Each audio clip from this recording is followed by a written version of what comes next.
Son las 8 de la tarde, hora central europea, y aquí en Visión Global, en Radio Intereconomía, es el momento de empezar nuestro repaso por la actualidad internacional. Y comenzamos los titulares en clave de política estadounidense, porque tenemos que seguir mirando de cerca lo que está ocurriendo en el Senado. Hoy vuelve a votar, lo hace por 12ª vez, el proyecto para reabrir el gobierno. Según Jason Smith, presidente del panel de impuestos de la Cámara de Representantes, los legisladores están considerando un proyecto de ley provisional hasta diciembre de 2026. Estefanía Muniz.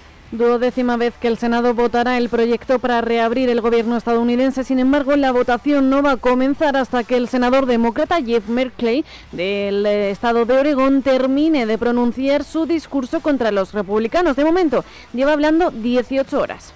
Beautiful bill, slashing healthcare. Después de 22 días, el cierre ya se ha convertido en el segundo más largo de la historia. Escuchamos a Mike Johnson, presidente de la Cámara de Representantes de Estados Unidos. Well, it's already been, as we noted yesterday, the longest full government shutdown in history, October 22nd. Que confirma Mike Johnson, el presidente de la Cámara de Representantes de Estados Unidos, que se ha convertido en el segundo cierre más largo de la historia y que por culpa de los demócratas están impidiendo sacar adelante numerosas propuestas para el país norteamericano.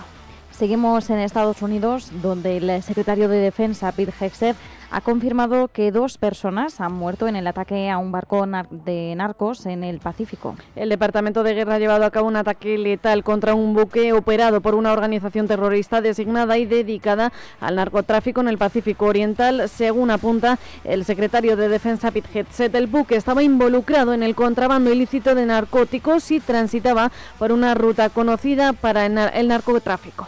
Y por cierto, que si miramos a Oriente Medio, hoy se han reunido en Jerusalén el primer ministro israelí, Benjamin Netanyahu, y el vicepresidente de Estados Unidos, J.D. Vance, reafirman su compromiso de desarmar a Hamás a la par que la reestructuración de Gaza. Así lo ha declarado tras mantener una reunión con el primer ministro israelí, Benjamin Netanyahu, asegurando que tenemos un reto muy difícil por delante, que es desarmar a Hamás, aunque admite que la tarea es difícil. También entre esas tareas está reconstruir Gaza, mejorar la vida de la gente allí y asegurar que Hamás ya no suponga una amenaza para sus amigos israelíes.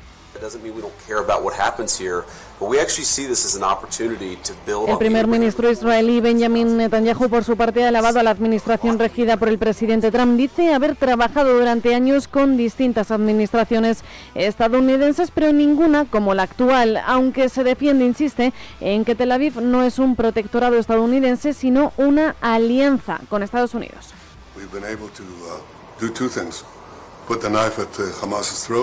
Dice, hemos logrado 2 cosas, apuñalar a Hamás, ese es el esfuerzo militar guiado por Israel, y otro esfuerzo fue aislar a Hamás en el mundo árabe y musulmán, lo cual creo que el presidente hizo de forma brillante con su equipo, así que esas 2 cosas produjeron los rehenes. Nadie creía que los íbamos a liberar. Se espera que el secretario de Estado de Estados Unidos, Marco Rubio, llegue a Israel mañana jueves para una visita de 2 días, según informa The Times of Israel, mientras la Corte Internacional de Justicia reafirma que Tel Aviv no puede utilizar la hambruna como método de guerra. Le pide a Israel que facilite la entrada de ayuda humanitaria. En cuanto a Rusia, Hungría afirma que siguen trabajando para lograr una cumbre Trump-Putin en Budapest, pero la fecha hasta el momento es incierta. El primer ministro húngaro Viktor Orbán ha recurrido a Facebook para decir que su país está trabajando para organizar la reunión entre el presidente Trump y su homólogo ruso Vladimir Putin, pero enfatiza que el momento exacto de dicha cumbre aún es incierto. Según el viceministro de Asuntos Exteriores ruso,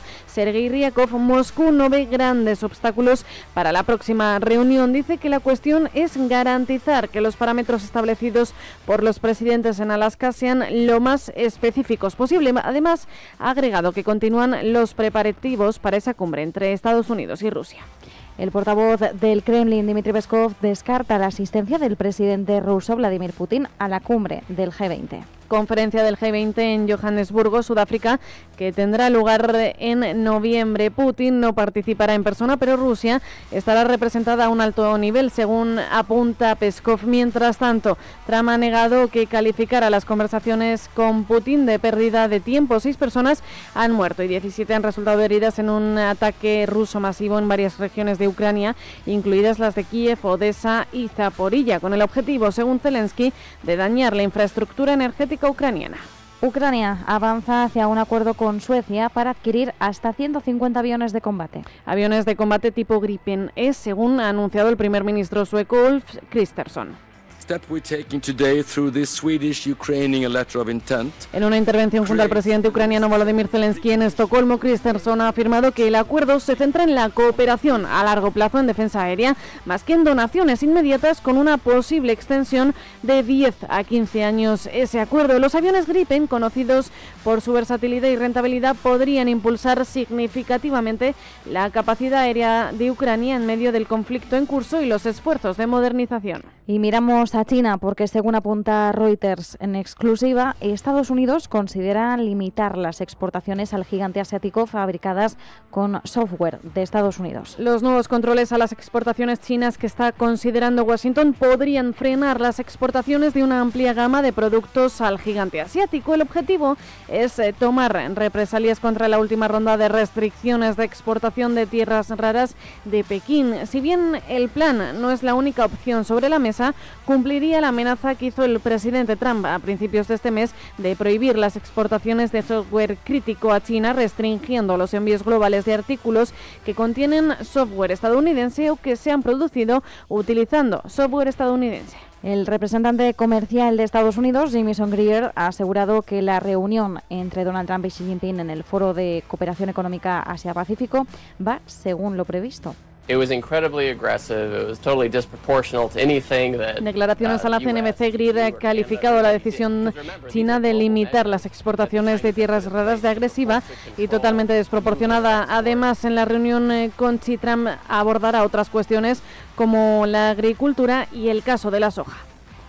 Y mientras tanto, desde China reiteran que la cuestión de Taiwán es un asunto interno de Pekín. La portavoz de la Oficina de Asuntos de Taiwán del Consejo de Estado chino, Su Fenglian, ha criticado al Partido Demócrata Progresista de Taiwán y a las fuerzas externas, refiriéndose a Estados Unidos por querer provocar la independencia de la isla. Además, ha reprochado la actitud de que Taiwán sea utilizada como un peón para sus intereses políticos y económicos.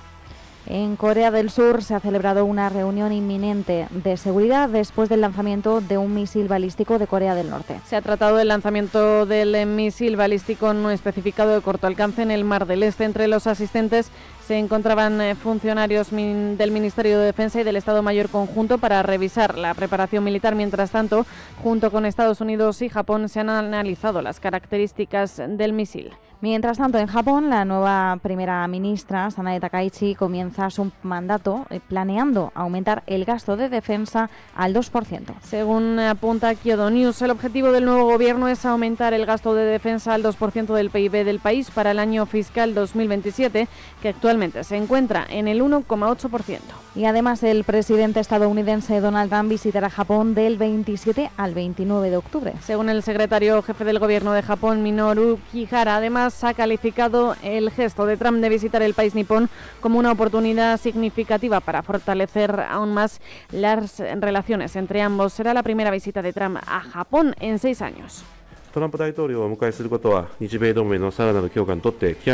lado, el presidente estadounidense asistirá probablemente a la cumbre de la Asociación de Naciones del Sudeste Asiático en Malasia antes de viajar al archipiélago y posteriormente a la reunión del Foro de Cooperación Económica Asia-Pacífico en Corea del Sur.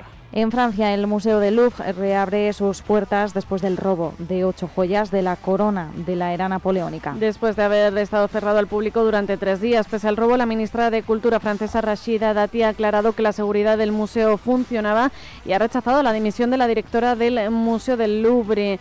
También ha hablado del fracaso que han cometido y también reconocen que la seguridad no ha sido la adecuada. Entre tanto, ataca a los constantes índices de violencia de la sociedad para defenderse del robo en el museo. Malgré nos efforts, malgré notre travail acharné au quotidien, nous avons été mis en échec. Dice la directora del Museo del Louvre que necesita una renovación y modernización en términos de seguridad. Por otro lado, la fiscal de París ha estimado que los daños ascendían a unos 88 millones de euros y que los responsables siguen prófugos. En Argentina, el ministro de Exteriores, Gerardo Bertein, ha dimitido después del anuncio del presidente Milei de cambios en su gabinete. La dimisión se produce tras el anuncio del presidente argentino de hacer cambio en el gabinete tras las elecciones de este domingo. A esto se han sumado las recientes críticas por los malentendidos en la reunión del presidente argentino con Trump, reunión en la que Trump ha anunciado el rescate de Argentina de 20.000 millones de dólares dependiendo de los resultados electorales. Y miramos en clave de política monetaria con una noticia llamativa. Recordemos que la Reserva Federal iniciará el martes de la semana que viene esa reunión de 2 días y que el miércoles, el día 29 de octubre, tendremos la resolución de esa reunión, por tanto la decisión de tipos de interés. Bien, pues sabemos que se van a reunir a ciegas con algunos datos macro en medio del cierre gubernamental y al parecer la Reserva Federal ha perdido el acceso a los datos de nóminas privadas de la consultora ADP. Lo que limita la visión del Banco Central sobre la situación actual del empleo en Estados Unidos en medio del cierre del gobierno, según apunta el diario The Wall Street Journal. Según el informe, la FED ha tenido acceso a los datos de la consultora ADP que cubren el 20% de la fuerza laboral privada estadounidense, con un retraso aproximadamente de una semana desde al menos 2018. La compañía dejó de proporcionar esos datos al Banco Central poco después de un discurso de finales de agosto del gobernador de la Reserva Federal, Christopher Waller, quien destacaba la dependencia de larga data de la FED en las cifras de nóminas semanales de ADP. Y por último miramos a una referencia. Los inventarios de crudo de Estados Unidos bajan en 1 millón de barriles a 422,8 millones de barriles. En la semana que terminaba el 17 de octubre, según la Administración de Información Energética, el consumo de crudo en las refinerías tuvo de media 15,7 millones de barriles diarios durante la semana pasada, lo que representa un aumento de 601.000 millones de barriles diarios en comparación con la semana anterior.